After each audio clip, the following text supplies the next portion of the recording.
अगला टॉपिक है हमारा इस चैप्टर के अंदर अ टर्ब्यूलेंट टाइम द 1905 रेवोल्यूशन। पिछले वाले क्लास में आपने सोशलिज्म इन रसिया पढ़ा, आपने देख लिया कि पूरी तरीके से सोशलिज्म का भावना आइडियोलॉजी कैसे पूरे रसिया में फैला, किसके थ्रू फैला, बेसिकली दो पार्टी के थ्रू, बिल्कुल दो पार्टी हमारा था। एक पार्टी अर्बन एरिया में काम करता था यानी कि शहर में, और एक पार्टी हमारा गांव में काम करता था। ठीक है, अगला बात करते हैं हमारा टर्ब्यूलेंट टाइम यानी कि 1905 रेवोल्यूशन। देखिए यहाँ पे ना एक रेवोल्यूशन हुआ था यानी कि क्रांति हुआ था। वो कब? 1905 में हुआ था। और टर्ब्यूलेंट टाइम का मतलब है एक ऐसा समय जब हम लोगों को रसिया के अंदर बहुत बड़े बड़े बदलाव देखने को मिले। अब वो क्या थे बड़े बड़े बदलाव, थोड़ा सा इसके बारे में हम लोग नजर डालते हैं। सबसे पहला पॉइंट लिखा हुआ है रसिया वॉज एन ऑटोक्रेसी। अच्छा, ऑटोक्रेसी का मतलब होता है ऐसा सिस्टम जहां पे ना पावर एक ही के हाथ में होता है। इट मीन्स कैसा सिस्टम? Monarchy system. ठीक है, यानी कि राजा का बेटा ही राजा बनता था। और यहाँ पे फिलहाल राजा कौन है?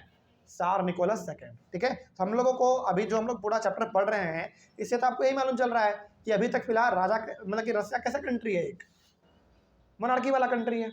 कंट्री मत बोलो आप, एम्पायर बोलो, अच्छा वर्ड रहेगा, क्योंकि ये इन कंट्री नहीं है। कंट्री आज है, पहले क्या था? रसिया एम्पायर था, यानी कि बहुत बड़ा साम्राज्य था उसका। ठीक है, आगे तो हमको यहाँ से ये मालूम है कि रसिया एक हमारा मोनार्की वाला एम्पायर था। ठीक है, जार निकोलस सेकेंड वहाँ का राजा था। आगे देखते हैं लिबरल्स, रेडिकल्स। अच्छा, अब यहाँ पे ना आपके सामने आ गया लिबरल, रेडिकल। याद कीजिए लोग कौन लोग थे सबसे पहले जो हम लोगों ने पढ़ा था, है ना? तो लिबरल हो गया, radical, Russian social democratic workers party हो गया, फिर से सोशलिस्ट रिवोल्यूशनरी पार्टी हो गया। All were grouped together to end autocracy. यानी कि ये सभी देखो, हर किसी का विचार क्या था? थोड़ा थोड़ा अलग था सबका। रेडिकल का विचार अलग था, लिबरल का विचार थोड़ा सा अलग था, Russian social democratic workers party का भी थोड़ा सा विचार अलग था, उसके बाद फिर सोशलिस्ट रेवोल्यूशनरी पार्टी का भी विचार थोड़ा सा अलग था। यानी कि सबका विचार थोड़ा थोड़ा अलग था, लेकिन सबका मेन मकसद क्या था बताइए? आज़ादी। यानी कि सबका मेन मकसद था कि हमको कैसे भी राजा वाला सिस्टम यहाँ से खत्म करना है और यहाँ पे हमको गवर्नमेंट लाना है, अपना गवर्नमेंट, जहाँ पे हम लोगों को चुनेंगे, वोट देंगे, वो जाके गवर्नमेंट बनाएंगे और वो हमारे लिए काम करेंगे। तो सबका मेन मकसद यही था। तो सभी ने अपने अपने विचारों को साइड में रखा, अपने ईगो को थूका, और सभी लोग क्या हो गए? एक साथ एकजुट हो गए। ठीक है, और क्यों एकजुट हो गए? ताकि यहाँ से ऑटोक्रेसी वाला यानी कि मोनार्की सिस्टम खत्म हो सके। ठीक है, अगला देखते हैं इन लोगों ने फिर क्या किया।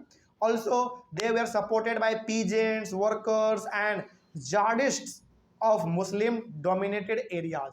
यानी कि इन सभी को सपोर्ट मिला, पीजेंट्स के थ्रू भी सपोर्ट मिला, वर्कर ने भी इन लोगों को सपोर्ट किया, है ना, और जार्डिस्ट लोगों ने भी सपोर्ट किया। अच्छा, ये जार्डिस्ट क्या होते हैं? जार्डिस्ट देखते हैं क्या होता है। इसका मतलब यहाँ पे हमने लिख दिया है। मीनिंग ऑफ जार्डिस्ट का मतलब होता है Muslim reformers within the Russian empire. देखिए आपको मालूम है कि रशियन एम्पायर के अंदर हमारे मुस्लिम रिलीजन भी थे। तो मुस्लिम रिलीजन के अंदर जो हमारे बड़े बड़े मुस्लिम रिफॉर्मर होते हैं ना, मतलब कि देखो हर एक धर्म का ना धर्म गुरु होता है। जैसे हम लोग अपने हिंदू रिलीजन में यदि देखें तो हमारे धर्म गुरु कौन है? हमारे बड़े बड़े ऋषि मुनि हैं, संत महात्मा हैं। उसी प्रकार से मुस्लिम में भी बड़े बड़े उन लोगों का अपना गुरु होता है, उनका अपना रिफॉर्मर होता है। बात समझ में आ रही है? तो उन लोगों ने भी इन सारे लोगों को सपोर्ट किया कि हाँ भैया तुम आगे बढ़ो, हम तुमको पीछे से सपोर्ट कर रहे हैं, तुम मोनार्की को खत्म करो, हम तुमको पीछे से सपोर्ट कर रहे हैं। ठीक है, आगे they were started demanding a constitution against autocracy. और इन सबका मेन डिमांड क्या था? पहला बात तो मेन डिमांड यही था कि हमको आज़ादी दो भाई। और वो आज़ादी कैसे देना चाहते हैं? कॉन्स्टिट्यूशन के थ्रू। अच्छा एक बात बताइए आप, किसी कंट्री का जो कॉन्स्टिट्यूशन होता है वो कंट्री किस पे चलता है? उस कंट्री के हेड पे या फिर उस कंट्री का कॉन्स्टिट्यूशन से? कॉन्स्टिट्यूशन से चलता है।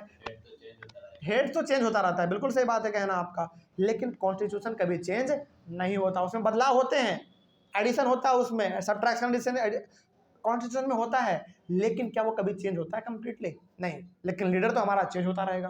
तो इन लोगों ने सोचा कि क्यों ना पहले हम लोग रसिया के अंदर क्या ला दे, अपना एक अच्छा सा कॉन्स्टिट्यूशन ला दे, और उस कॉन्स्टिट्यूशन में क्या करेंगे?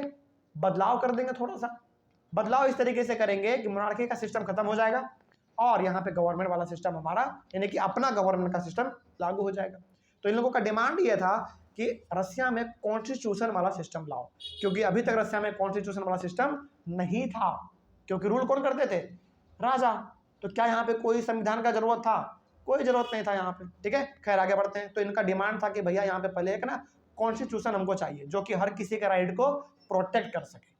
ठीक है, आगे अगला देखो क्या हुआ। In 1904 the prices of essential goods rose so quickly. देखिए अब यहाँ पे क्या हुआ ना, 1904 में रसिया के अंदर जितने भी इसेंशियल गुड्स थे, यानी कि खाने पीने का जो सामान था, वो अचानक उसका प्राइस बढ़ने लगा। अच्छा, आपके मन में सवाल आया होगा ना कि सर अचानक पैसे कैसे प्राइस बढ़ जाएगा, है ना। देखिए आपके बुक में ना एनसीईआरटी में तो नहीं लिखा गया है, लेकिन चूंकि हमको रसिया का थोड़ा सा इतिहास मालूम है तो हम आपको इसके बारे में बताते हैं थोड़ा सा, ठीक है। अलग है, आपके एनसीईआरटी बुक में नहीं है लेकिन थोड़ा सा अलग से है इसमें। देखिए जिस समय के बारे में हम लोग पढ़ रहे हैं ना, उस समय पे रसिया युद्ध लड़ रहा था, मालूम है किससे? जापान से। किससे? जापान से। और आप एक बात बताइए, जब आप किसी कंट्री से युद्ध लड़ते हैं तो उसमें ना बहुत ज़्यादा आपको आर्मी को खिलाने के लिए अनाज चाहिए होता है, पैसा चाहिए होता है। तो जरा एक बात बताइए, आपका सारा अनाज कहाँ जा रहा है? आर्मी के लिए जा रहा है। तो क्या कंट्री के अंदर अनाज का कमी होगा कि नहीं होगा? बिल्कुल होगा। और जब अनाज का कमी हो जाएगा तो दुकानदार वाले का मनमानी चालू हो जाएगा, बोलेगा कि देखो हमारे पास इतना अनाज है, 100 रुपया केजी देंगे, लेना है तो लो, नहीं लेना है तो मत लो। तो आदमी मजबूरी में क्या करेगा? खरीदेगा भाई, क्योंकि उसको पेट भरना है अपना। तो यहाँ पे प्राइस क्या हो गया उसका? अचानक बढ़ गया। तो यदि आपसे कोई पूछे कि बताइए 1904 में रसिया के अंदर अचानक प्राइस का गुड्स का प्राइस, अनाज का प्राइस, ब्रेड का, इस सब का प्राइस क्यों बढ़ गया था, तो आप थोड़ा सा इसमें एडिशन करके बताइएगा, क्योंकि एनसीईआरटी में नहीं लिखा हुआ है। कहा यहाँ पे आप ये कहिएगा कि देखिए उस समय पर रसिया जो है ना, जापान से एक युद्ध लड़ रहा था, जिसके वजह से सारा का सारा अनाज सोल्जर को खिलाने के लिए चला गया, है ना। इसके वजह से अनाज का प्राइस हमारा बढ़ गया, क्योंकि अनाज कंट्री में क्या बच चुका था?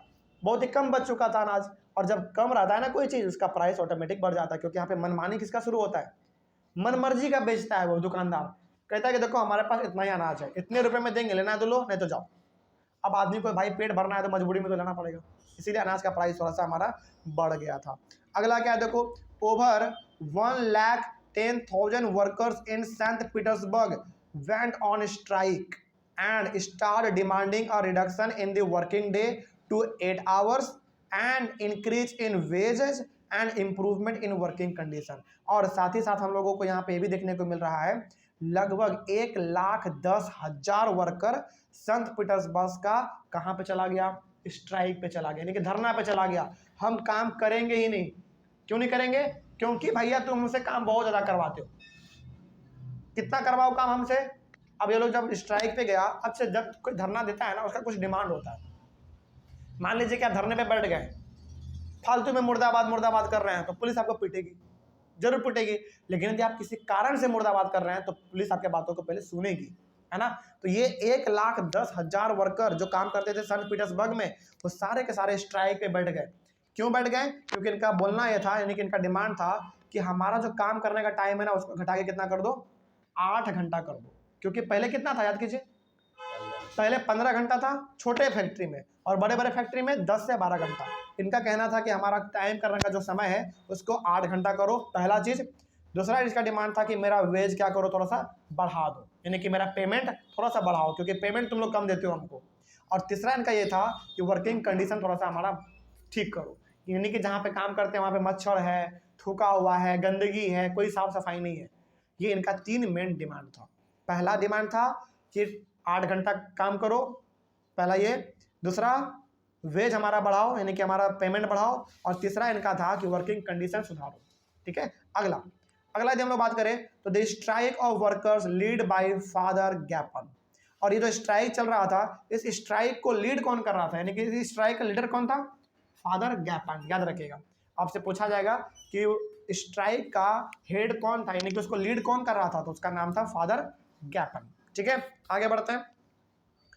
When the procession of workers reached the winter palace, it was attacked by the police and the Cossacks। Cossacks का मतलब होता है military, okay, military of king, मतलब कि राजा का जो मिलिट्री वाला होता है ना, आर्मी के लोग, वो लोग। किसका? लेकिन राजा का।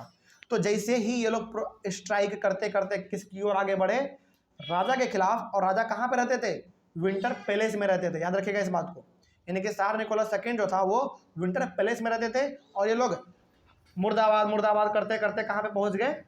स्ट्राइक करते करते ये लोग चले गए कहाँ पे? राजा के घर के आगे चला गया। और इतने बड़े लेवल पे लोगों को आदमी देख के, यानी कि 1,10,000 आदमी को देख के राजा तो पगला गया। राजा ने कहा कि ये सारे लोग इधर क्यों आ रहे हैं, तो राजा ने क्या कर दिया, अपने आर्मी के लोगों को, पुलिस वाले को परमिशन दे दिया कि इनके ऊपर क्या करो, फायर करो। क्यों फायर करना पड़ा मालूम है आपको? क्योंकि यदि मान लीजिए 1,10,000 आदमी यदि हमला कर दे विंटर पैलेस पे, यानी कि राजा के घर पे, क्या राजा बच पाएगा? बिल्कुल नहीं बच पाएगा। इसीलिए राजा ने ऑर्डर दिया कि इन सभी पे हमला करो, ठीक है, क्योंकि ये लोग बहुत ही बड़े लेवल पे राजा के घर की ओर आ रहे थे। तो राजा ने परमिशन दे दिया कि भैया तुम हमें इस पे गोली बंदूक चलाना शुरू करो। आगे क्या हुआ देखो, over 100 workers where killed and about 300 wounded. 100 worker तो जान से मारे गए, 100 तो जान से चला गया और 300 वर्कर घायल हो गया, ठीक है। बंदूक से कोई हो गया, कोई गिरा तो उसके ऊपर चढ़ते हुए सब लोग पार हुआ तो उससे घायल हो गया, यानी कि 100 वर्कर जान से मारे गए और कम से कम 300 वर्कर घायल हो गए थे, ठीक है। अगला, this incident was known as bloody Sunday, और इसी इंसिडेंट को हम लोग किस नाम से जानते हैं?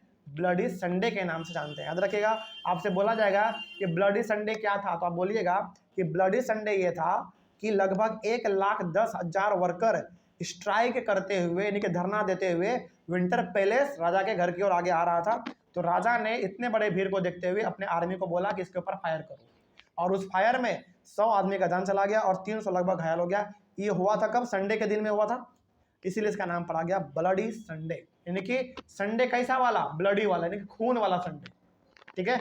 क्यों खून वाला भाई? क्योंकि 100 आदमी मर गया, 300 घायल है, तो हर जगह पे क्या होगा? खून बिखरा हुआ होगा, इसीलिए इसको कहा गया ब्लडी संडे। आगे, strikes took place all over the country, और इसी प्रकार का स्ट्राइक जो है पूरे कंट्री में चलता रहा। देखते हैं कि तुम कैसे हमसे काम करवाओगे, हम काम पे जाएंगे ही नहीं, और जब हम काम पे नहीं जाएंगे तो सबसे बड़ा लॉस किसका होगा? बड़े बड़े कंपनी के मालिक का लॉस होगा। और वो मालिक किसको आके बोलेगा? फिर राजा को बोलेगा, राजा साहब ये सब हमारे ऊपर ना प्रोटेस्ट कर रहा है, कुछ आप करो, है ना। खैर आगे देखते हैं क्या होता है। उसके बाद lawyers, doctors, engineers, students and workers demanded a constituent assembly. इन सब का अब डिमांड ये था कि भैया हमको चाहिए एक कॉन्स्टिट्यूएंट असेंबली, मतलब कि हमको बेसिकली एक ऐसा गवर्नमेंट चाहिए जहां पे हम अपने लीडर को वोट देंगे, यानी कि हम अपने लीडर को वोट देंगे, वो जीतेगा और जाके पार्लियामेंट में बैठेगा और वो हमारे लिए नियम कानून बनाएगा। ये इनका मेन डिमांड था। सभी लोगों का मतलब सबका लगभग यही डिमांड था कि हमको गवर्नमेंट अलग चाहिए, राजा वाला हमको गवर्नमेंट नहीं चाहिए, क्योंकि राजा केवल अपने फायदे के बारे में सोचता है, हमारे बारे में बिल्कुल भी ये बात नहीं करता है, ठीक है। आगे फाइनली, अच्छा आप जरा एक बात बताइए, आप इतने बड़े लेवल पे स्ट्राइक हो रहा है, इतने बड़े लेवल पे लोग मारे जा रहे हैं, हर जगह पे प्रोटेस्ट हो रहा है, हर जगह पे स्ट्राइक हो रहा है, और आपने पिछले क्लास में पढ़ा कि बड़े बड़े जगहों पर तो बड़े बड़े जमींदार को जान से मार दे रहा है ये लोग, तो क्या यहाँ पे राजा का दिल पिघलना चाहिए कि नहीं पिघलना चाहिए? बिल्कुल उसका दिल पिघलना चाहिए, लेकिन राजा तो अपना फायदा देखेगा, है ना। लेकिन देखते हैं आखिर एक्चुअली में हुआ क्या। देखिए, फाइनली दी सार अलाउड, सार का मतलब शॉर्ट में नाम लिखा गया है, सार निकोलस सेकंड का। फाइनली दी सार allowed the creation of an elected parliament और ड्यूमा। फाइनली राजा इस बात को लेकर सहमत हो जाता है कि ठीक है, हम एक कैसा पार्लियामेंट बनाएंगे?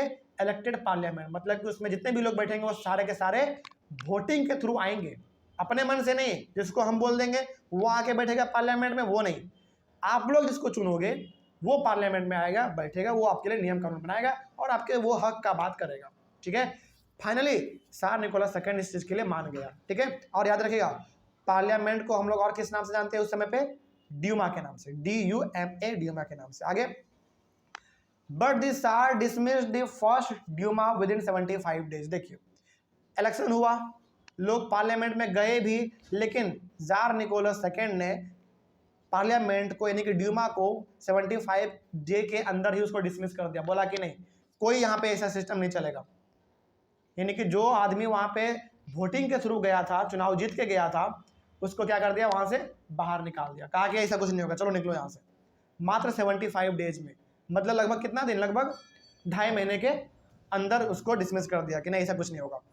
फिर बाद में होता है इलेक्शन, फिर बाद में इलेक्शन होता है, बाद में फिर राजा मानता है कि ठीक है भाई, फिर से तुम लोग एक बार चुनाव लड़ो, फिर से कुछ करते हैं, तो फिर से बाद में चुनाव होता है, लेकिन इसको भी 3 महीने के अंदर फिर से उसको खत्म कर देता है, ठीक है। And the reelected second Duma within 3 month, यानी कि 3 महीने के अंदर इसको भी खत्म कर देता है। मैंने कि बेसिकली यहाँ पे आप क्या देखना चाहते हैं? आप यहाँ पे क्या देख पा रहे हैं, आप यहाँ पे ये देख पा रहे हैं कि कैसे भी राजा पार्लियामेंट में वैसे लोगों को नहीं आने देना चाहता है जो कि इलेक्टेड हैं। बस वो क्या चाहता है कि पार्लियामेंट में वैसे लोग बैठे जो इसको हम बैठाना चाहेंगे, जिसको हम चाहेंगे वो। और एक बात बताइए आप, जब पार्लियामेंट में चुने हुए लोग बैठेंगे तो क्या राजा का पावर उतना ही रहेगा? बिल्कुल नहीं, उसके पावर को क्या किया जाएगा, कम किया जाएगा। और क्या कभी राजा ऐसा चाहेगा कि हमारा पावर कम हो जाए? नहीं चाहेगा। इसीलिए हर बार ये क्या कर दे रहा है, पार्लियामेंट को डिसमिस कर दे रहा है। ठीक है, लेकिन आगे क्या हुआ देखो, आगे he did not want any questioning of his authority or any reduction in his power। Raja bar bar dismiss parliament को इसलिए कर दे रहा था क्योंकि ये नहीं चाहता था कि कोई हमारे खिलाफ आवाज उठाए। देखिए ऑब्वियस सी बात है, यदि हमारा पार्लियामेंट में मेंबर चुनाव जीत के जाएंगे तो ऑब्वियस सी बात है वो राजा के खिलाफ क्या करेंगे, आवाज उठाएंगे कि राजा के पावर को कम करो, है ना, गवर्नमेंट के थ्रू चलो। लेकिन क्या राजा कभी चाहेगा कि हमारा पावर खत्म हो? नहीं चाहेगा। इसीलिए बार बार ये पार्लियामेंट को डिसमिस कर दे रहा था। ठीक है, आगे उसके बाद फिर he changed the voting laws and packed the third Duma with conservative politician only। लेकिन बाद में क्या हुआ, बाद में इन्होंने थर्ड ड्यूमा करवाया, यानी कि बाद में तीसरी बार इन्होंने पार्लियामेंट को भरा लोगों से। लेकिन इस बार मालूम है पार्लियामेंट में कौन लोग बैठा, मात्र कंजर्वेटिव पॉलिटिशियन। और याद कीजिए अपना सबसे पहला वाला क्लास, रेडिकल, लिबरल और कंजर्वेटिव। कंजर्वेटिव कौन लोग थे? बिल्कुल वैसे लोग जो कि राजा वाला सिस्टम ही चाहता था। तो आप बताइए पार्लियामेंट में यानी कि राजा अपने आसपास कैसे लोगों को रखना चाहेगा? वैसे लोगों को जो राजा का तारीफ करता है या वैसे लोगों को जो राजा का हर बार बुराई करता है? कैसे लोगों को रखना चाहेगा राजा अपने पास, बताइए? बिल्कुल जो राजा का हमेशा तारीफ करे वो राजा अपने पास रखना चाहेगा। इसीलिए राजा का तारीफ कौन करता था? कंजर्वेटिव। वो बिल्कुल नहीं चाहते थे कंजर्वेटिव लोग कि राजा का सिस्टम यहाँ से खत्म हो जाए, बल्कि वो लोग तो ये चाहते थे कि राजा का सिस्टम यहाँ पे बरकरार रहे, है कि नहीं? इसमें थर्ड ड्यूमा में तो कंजर्वेटिव बेसिकली वैसे लोग थे जो कि ये चाहते थे कि समाज में ना बदलाव बिल्कुल ना हो, क्योंकि उन लोगों का विचार ऐसा था। जैसे मान लीजिए हमने आपको बताया कि 3 प्रकार के विचारधारा के लोग थे। अच्छा आप ही ऐसे चलो, उसको छोड़ दो, आप अपने सोसाइटी का आप एग्जाम्पल लो। क्या आपके समाज में हर प्रकार का विचार रखने वाला, क्या मतलब सब लोग एक ही प्रकार का विचार रखते हैं? नहीं, सबका विचार अलग अलग है। और जिसका विचार अलग अलग है उसको हमने अलग अलग नाम दे दिया। कंजर्वेटिव कुछ और सोचता था, रेडिकल कुछ और सोचता था, लिबरल कुछ और सोचता था। ठीक है, तो कंजर्वेटिव बेसिकली ये सोचता था, कंजर्वेटिव वैसे लोग थे जो चाहता था कि राजा वाला सिस्टम हमारा दोबारा आए। नहीं, कंजर्वेटिव लोग बेसिकली वैसे लोग थे ना जो कि ज़्यादा अमीर भी नहीं थे, ज़्यादा गरीब भी नहीं थे, बस वो राजा का तलवा चाहता था, बस इतना आप याद रखिए। ठीक है, मतलब कि राजा का वाहवाही करता था वो। ठीक है, ऐसा कुछ आप याद रखिए इसमें। ठीक है, लेकिन बाद में आपने क्या पढ़ा, यहाँ पे अभी तुरंत आपने ये पढ़ लिया कि पहला ड्यूमा हुआ, यानी कि पहला पार्लियामेंट बना, उसको डिसमिस कर दिया 75 डेज के अंदर। दूसरा वाला हुआ 3 महीने के अंदर उसको खत्म कर दिया। और तीसरा वाला पार्लियामेंट जो बना उसमें तो एक भी हमारा इलेक्टेड मेंबर नहीं था, बल्कि राजा ने सारे के सारे कंजर्वेटिव लोगों को भर रखा था उसमें, जो कि हमेशा राजा का तारीफ करता था। ठीक है, आगे liberals, radicals and all were kept out. Liberal को, रेडिकल को, पीजेंट्स, वर्कर्स, हर प्रकार के लोगों को उन्होंने बाहर रखा। बस पार्लियामेंट में जगह किसको दिया? कंजर्वेटिव लोगों को राजा ने पार्लियामेंट में जगह दिया। कोई दिक्कत इसमें? अच्छा बताइए यहाँ पे क्या लोगों के बीच में गुस्सा फैलेगा कि नहीं फैलेगा? बिल्कुल फैलेगा। और यही सब गुस्सा लास्ट में किसको? जो चाहता था बदलाव सबको हटाई। बिल्कुल, मतलब जो आदमी बदलाव चाहता था उन सारे लोगों को तो साइड कर दिया राजा ने। अब इसका मतलब है कि लोगों के अंदर में ना गुस्सा भर चुका है राजा के खिलाफ। अब वही हम लोग आगे देखेंगे कि ये गुस्सा हमारा कैसे बाहर आता है। ठीक है, चलिए यहाँ तक तो कोई दिक्कत नहीं है।